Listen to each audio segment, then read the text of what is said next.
Śrīmad Bhagavātam, 10th Canto, 1st chapter, from verse 37. The course of destiny is difficult to understand in the present and uncontrollable. When Vasudev understood Kaṁsa's decision, he went into deep concentration. And to stop this imminent threat, he thought of another way. As long as intelligence and power are manifested, an intelligent person must avoid death. If one cannot avoid it, there is no offense on the part of the embodied soul.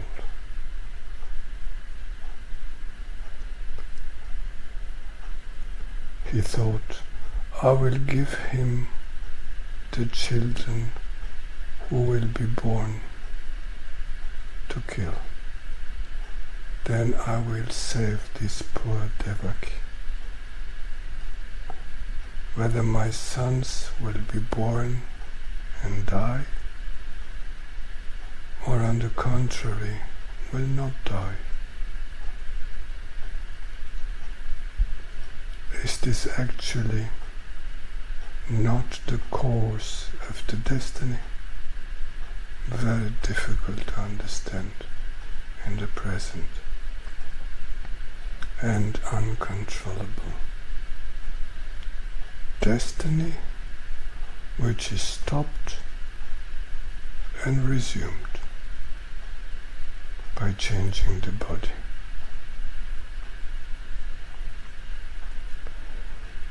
As there is no other reason than the invisible fate that the fire ignites in the wood or not, certainly for the living being also there is no other reason to get a body and again to live it. Comment. The materialists only see the superficial reasons of all events and do not recognize the more subtle ones. The migration of the soul, which is mostly known in the West as reincarnation, occurs because even though the soul leaves the gross material body at some point, it continues to be bound to the material world. This binding occurs through its own unfulfilled material desires and the unfulfilled material desires of others related to one's own person. Desires that one, through one's own positive or negative action, has awakened in himself and in others. These are so-called reactions, which trigger desires in oneself and others. These material desires influence our future destiny. It further binds the soul to the material world, and thus these souls are called conditioned souls, conditioned by previous desire to act in a certain way. Devakī gave birth to 8 sons and 1 daughter. The 8th child was to be Kaṁsa's death.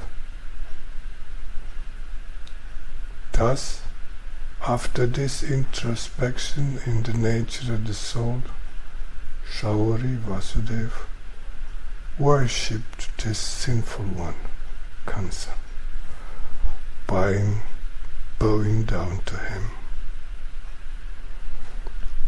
The one with pure face like lotus, Vasudev, with troubled mind and depressed, but smiling, spoke to the cruel and insolent Kaṁsa. Sri Vasudev said, "Oh, you like the moon, surely you need not be afraid of our children just because that invisible voice said something. Be sure I will give you my children, of whom you are afraid." Sri Shuka said, Kaṁsa was deterred by the latter's words from killing his sister, because he knew the nature of Vasudev. And thus satisfied, he pacified Vasudev and entered the building. And so, every year, when the time came, Devakī, Kaṁsa's sister, really gave birth to all those gods, 8 sons and a daughter. Not to break his word, Anakadundubi, Vasudev, Devakī's husband, very much afflicted and suffering, gave the firstborn Kirtiman to Kaṁsa. What is really more painful to a sage than to be bound to sin? In this case, by causing one's own son to be killed, which a soul-centered person can commit with great difficulty. What a deed is forbidden to a base person like Kaṁsa. O king, when Kaṁsa saw the spiritual equilibrium of Shaurī Vasudev and that resolute attitude in truth, he was very pleased and smilingly said the following: "My dear, be sure that I do not fear this newborn Kirtiman, neither him nor you too." Vasudev and his wife. It has been commanded that your 8th born child will be my death. And so Anakadundubi, Vasudev, left that place together with the child, without putting much trust in the words of Kaṁsa, in whom there was neither truth nor control of the mind. Shuka, the narrator, spoke to King Parikshit: "O descendant of Bharata dynasty, know of both groups the one headed by Nanda, the father of Krishna in Braj, and the one headed by Vasudev, the father of Krishna in Mathura, namely the cowherds as well as the others and their wives, the leaders of the Vrishni dynasty, with Devakī, the leader of the women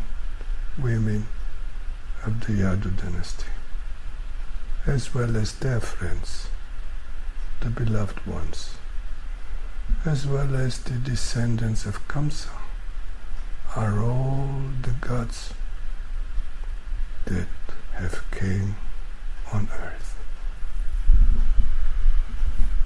Rishi Narada approached Kaṁsa and said,